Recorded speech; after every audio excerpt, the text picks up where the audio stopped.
แต่ลาวเขาเจ้าชื่ออันคัดผิวนี่อันนี้สังลังปุ๊บเลยเตอเมืองฮะลุงจอยมีกระเจ้าค่ายอยู่ใกล้ๆนี่ได้ตัวอันคัดผิวทุกคนนี่กระเจ้าค่ายอยู่หมู่บ้านเพิ่นนี่โอ้โหหมู่กลางลิมมาแต่เงี้ยแต่เนาะฮะส่งจิตอันนี้ขวดละ50ท่านเพิ่นขายอันขัดผิวเนาะผู้สาวเอามาขัดยามแรงหมู่กลางหนมมันเตอะลังฮะหมู่กลางมันเตอะขัดอาบเถื่อหนึ่งขัดผิวเถื่อหนึ่ง50,000นี่50,000กีบก็คืออะไรวะเงินบาทลืมเลยบูหูเนาะนี่เอาสบายดีทุกคนสบายดีเด้อตอนนี้คมอยู่ที่หมู่บ้านตึกเนื้อที่หมู่บ้านอยู่ข้างนอกคลิปหมู่บ้านนี่จะเป็นหมู่บ้านที่อยู่ข้างในแต่ตอนนี้คมอยู่ข้างนอกเนาะนี่กระเจ้าตั้งเพื่อนกระเจ้าที่ออมแอมในนี่แล้วก็ติดกับทางดำไปเลยนี่แต่ว่าตอนนี้คมเห็นบรรดาผู้สาวกระเจ้ากำลังอาบน้ำอยู่ในบุญทุกคนนี่สุดยอดนี่น้ำเซเดียวเฮาสีเข้าไปทุกคนเนาะอึบนี่อ๋อโตเอาเข้าไปเบิ้งก่อนบรรยากาศน้ำเซก็โอ้ยสุดยอดเลยเนี่ยน้ำเซหรือว่าน้ำห้วยนี่แหละทุกคน ผู้สาวนี่จะเป็นพี่น้องของคมเองนะคมชนเผ่ากระโดกระเจ้ากระสีบอหายคมเนาะต้องขอโทษขออภัยบางคนบ่มักเนาะถ่ายคลิปที่กระเจ้าอาบน้ำเป็นอันนี้ก็เป็นกันเองเลยเป็นพี่น้องเฮาเนาะพี่น้องทางป้านะเอานี่วุ้ยอ้อมหอบบรรยากาศนี่ธรรมชาติทุกคน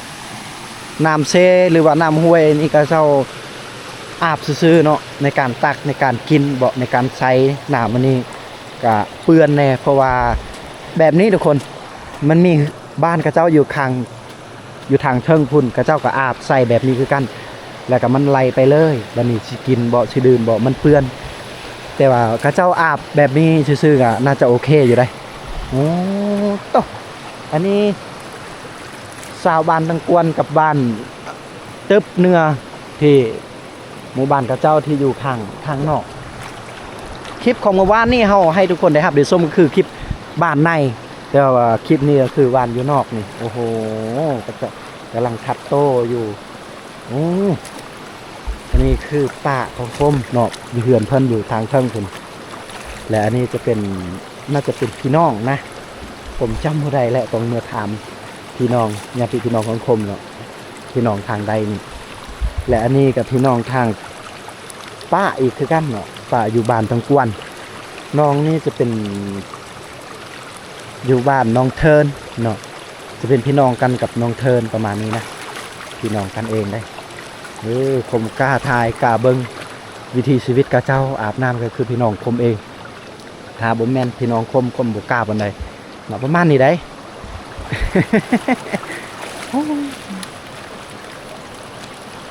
เบิ่งการใช้ชีวิตของกระเจ้าทุกคน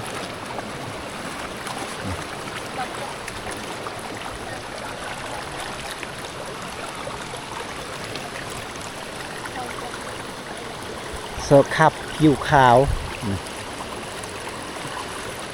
เป็นภาษาอังกฤษกับภาษาลาวสครับผิวขาวอ๋อนางอย่างเกาะจะเป็นหานของนางอุดรวงพระจันทร์มีเบอร์ทางอันนี้คือกระเจ้าใส่น้องๆหรือว่าบรรดาผู้สาวคนใส่นี่เละนะตระเละผมแม่ไว้เละร้านนั่น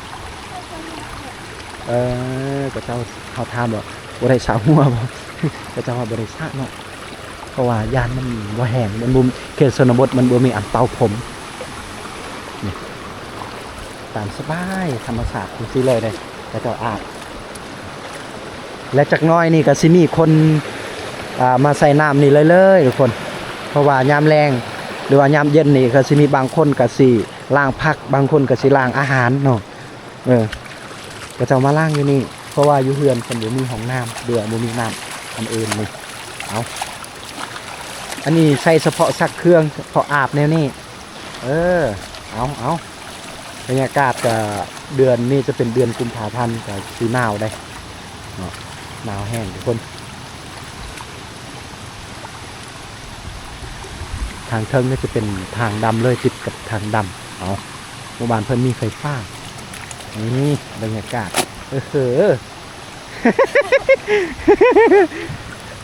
สักเครื่องเลยตามสบายล่ะเอาตามสบายได้เขาเว้าเล่าอะไรแล้วเพิ่นอายเขาบอกภาษาลาว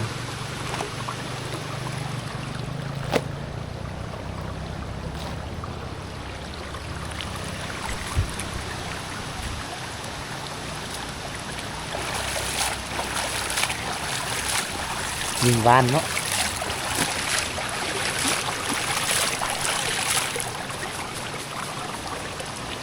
แล้วเราแต่ไทยบ้าอื้อเงี้ยแม่นะแกงเรื่องเงี้ยหอมเด้อไอ้ตัวงานแต่ไทยแต่เป็นแม่เพราะว่าทางพี่น้องฟังไทยลายกระเจ้าเบิ่งวิถีชีวิตของเจ้าอันนี้คือเขาแปลเป็นภาษาลาว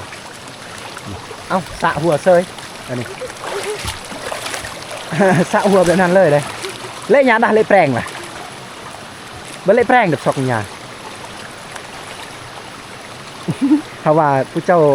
วิญญาณมันบ่แห้งบ่เพราะว่าอยู่เขตชนบทบ่มีอันเป่าพรม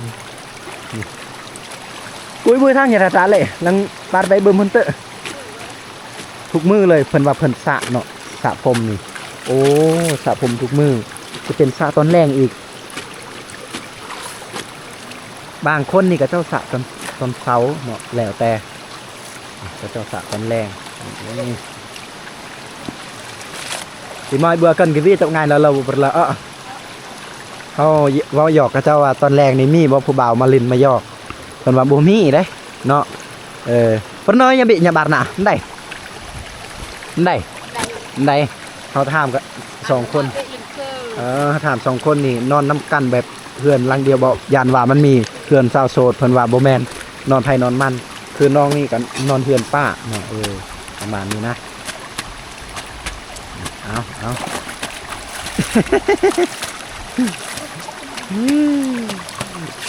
สาวอาบน้ำเสร็จชนบทเดี๋ยวหน่อยเพิ่นว่าเพิ่นสิสครับคิวอีก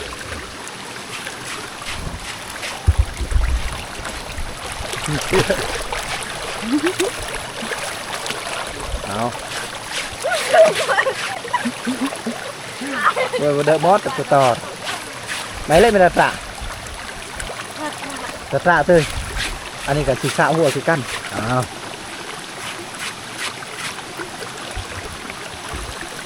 ตะแบบว่าสะหัวเนาะ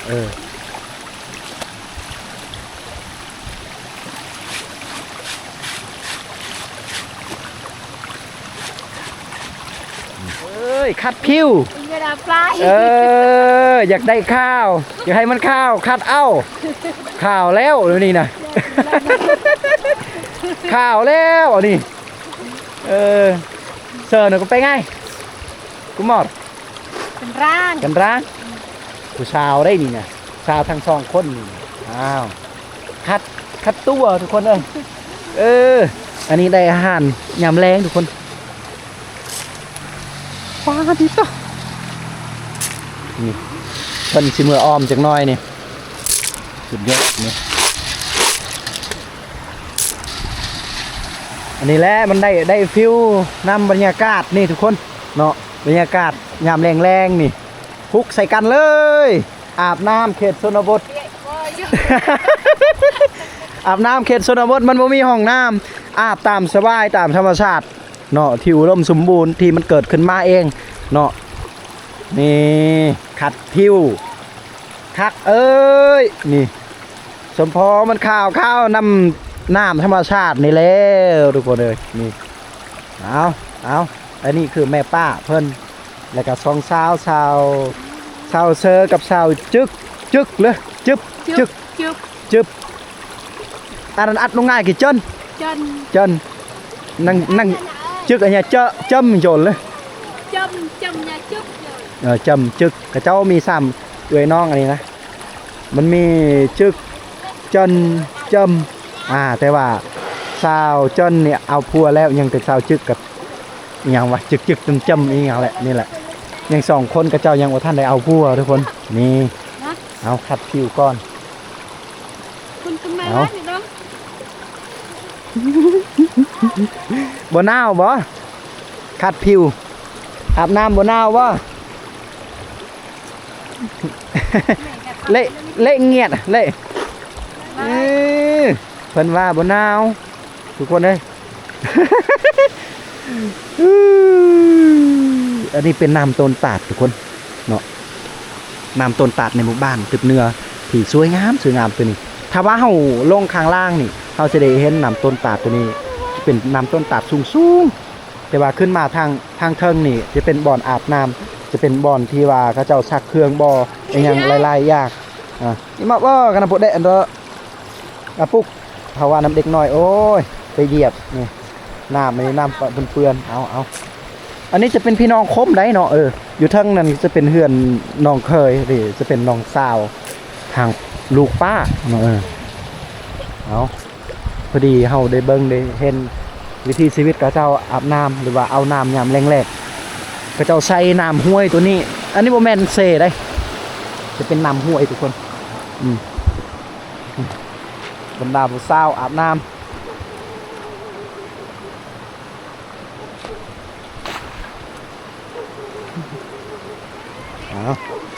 อ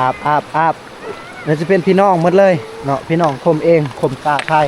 วันใดที่ว่าโบแมนพี่น้องของคมนี่คมโบกาทายเนาะพี่น้องคมนี่รู้เป็นยังกาทุกคนก็ว่าอยู่ว่าเวลากระเจ้าอาบน้ำกับบุคคลท้ายเนาะมันบ่เหมาะสมนะแต่ว่าอยากให้ทุกคนได้รับได้ชมได้เบิ่งได้เห็นเขตชนบทนี่บางบอนนี่บ่มีห้องน้ำนี่ผู้สาวโสดได้นี่ถ้าคมบ่มีเมียผมยอกแล้วจะเป็นพี่น้องเองแต่ไม่อย่าเปลี่ยนบทประคัดมาแต่ยวนแต่เล่าเขาเจ้าชื่ออันคัดผิวนี่อย่าสั่งลังปุ๊บเลยเตเมืองฮะลุงจ้อย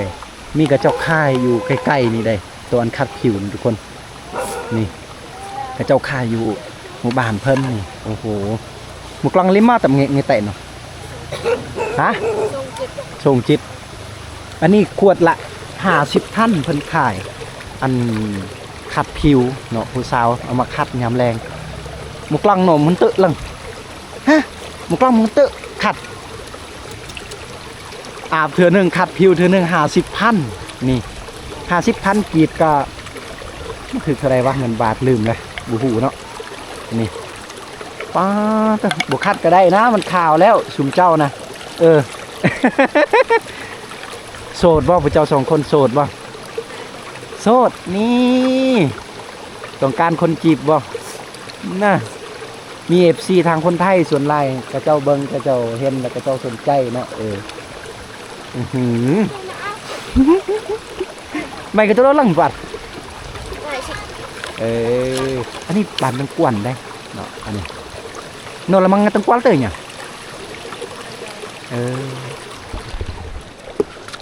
น้องเซอร์กับเฮือนเพิ่นอยู่เทิงนะทุกคนเดี๋ยวเฮาสิย่างไปเบิ่งเฮือนเพิ่นอยู่เทิงโอ้กาแฟก็จะปลูกงามเนาะริมน้ำนี่ปลูกกาแฟเย็นสบายอันนี้จะเป็นวังสงวนแต่ก็เจ้าเลี้ยงปลามีปลาน้อยๆจะเป็นวังสงวนของชาวบ้านตึกเหนือแต่ว่าน้องจึบเลยมึงปลูนี่จึกน้องจึกนี่ลาวอยู่บ้านตังกวนแล้วก็น้องเซอร์นี่อยู่บ้านตึกเหนือเนาะเป็นชนเผ่าอะมะเนี่ยชนเผ่ากระโดลังกะในลังปะโกกระโด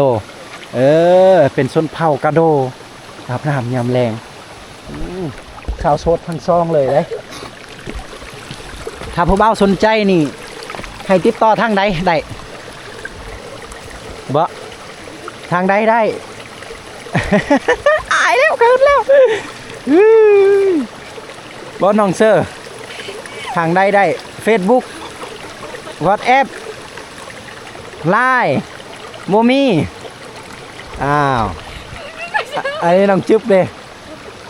น้ำมอตับคันวีง่ายแล้วเรา ไงสนใจกี่น้ำมาตับติดต่อแปลเป็นภาษากระโดอีกน้ำมาวิโทรศัพท์เนี่ยวิ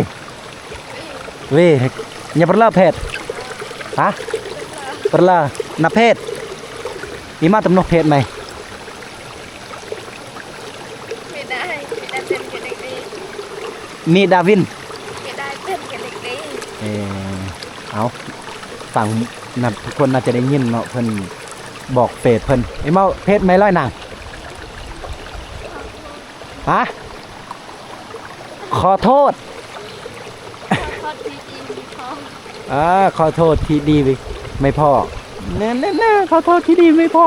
อันนี้คือเฟซน้องเพิ่นได้ทุกคนได้โอ้ปลาเยอะมากทุกคนเพราะว่ามันเป็นสงวนกับเจ้าสงวนนี่ก็เวลายามงานก็เจ้าจึงเอาได้นะหมดบานก็เจ้าสิลงไปเอาถ้าคนภาครัฐก็เจ้ามาเฮ็ดมันลงมาเฮ็ดเวียกงานก็เจ้าก็บ่มีอาหารก็เอาป่าอยู่สงวนแห่งนี้มามันมาเยอะแล้วนะเยอะแล้วหรือบ่นี่ ไม่เคยทำเจ้า ยังบ่ทันอาบน้ำคือว่าเฮาอยู่นี่มาควรเวลาเพิ่นอาบน้ำเยอะหอมละ โน่เฮาจนยืนขวางทางเพิ่นอาบน้ำเอาเยอะหอมละ ไม่เป็นไรพอ เออ แรง ขามันแห้งก่อนกระเจ้าคัดให้มันแห้งก่อนได้แล้วจักหน่อยกระเจ้าจึงล้างตัวว่าซั่นนี่อันนี้แห้งหมดแล้วบ่เจ้ายังบ่ทันแห้งจักชั่วโมง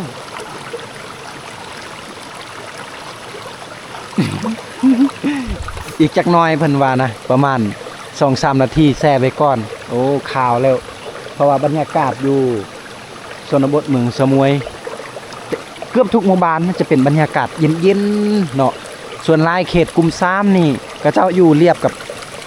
น้ำเซหรือว่าน้ำห้วยหมู่บ้านเพิ่นแล้วก็มันสิเย็นตอนนี้จะเป็นตอนแรงเฮาบ่มีโมงได้เฮาบ่ได้ถือโทรศัพท์ทุกคน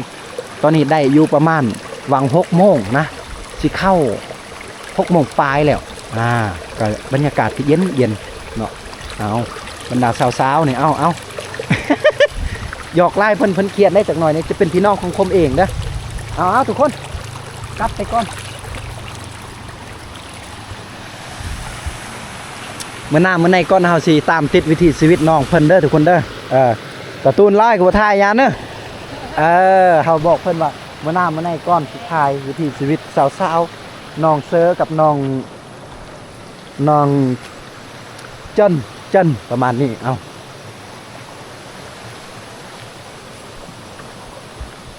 อามาเลยหยุดด่วนเด้อ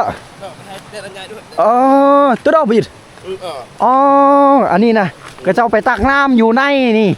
ไปตักน้ำอยู่ในน้ำที่นี่มันบ่ได้อันนี้มันบ่สะอาดปานใดเพราะว่าไม่มีก็เจ้าอาบน้ำอยู่นี่แล้วมันไหลไปเพิ่นมาตักนี่โป๊ตตักคนอยู่น้ำดินเลยเนี่ยอยู่หน้าบ้านก็เจ้าไกลจากประมาณจากเม็ดจากได้บ่หลักนึงอย่างแม่นประมาณหลักนึงเลยไปตักน้ำตั้งแต่พูนมาแต่บ้านในพุ่นมาเอาน้ำอยู่นี่ประมาณหลักนึงนี่โอ้โหความยากลำบากชาวบ้านเพิ่นน้ำมันเปื้อนอันนี้ใครแน่เนาะมันมาแต่ผู้พุ่นเนาะเอามันสินักให้อ้าย